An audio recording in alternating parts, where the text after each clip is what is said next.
Ako ay gumagamit na sa Tochi sa loob ng 2 buwan. Ako ay nagpunta sa aking doktor para magpa-check up at ang sabi ng aking doktor na ang blood sugar ko ay naging stable na. At ako ay nagulat sa bisa na sa Tochi.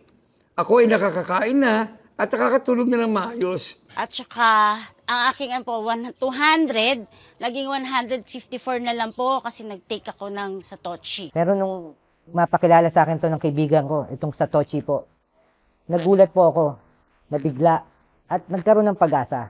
Kasi from 210 yung daily ko na blood sugar, sa loob ng 3 linggo naging 180. At ngayon po, sa pangalawang buwan kong paggamit, nasa 120 na lang po ang aking blood sugar.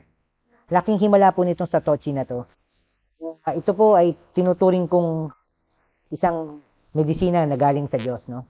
Dahil yung pag-aalala ko sa pagtanda ko, abot ba ang pagtanda o anong komplikasyon. Nung dumating ang Satoshi, sinubukan ko up to 2 tube.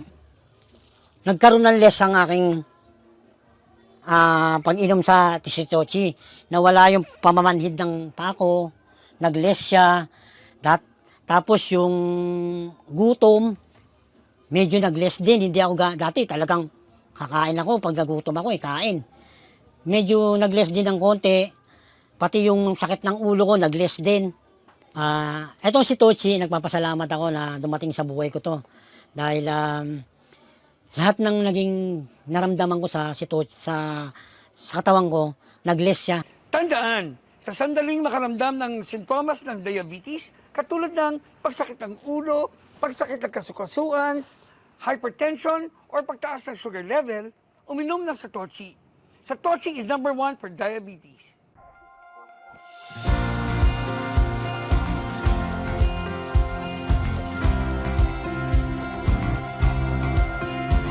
Dalawang beses lang po kayo inom, isa sa maga, isa sa gabi.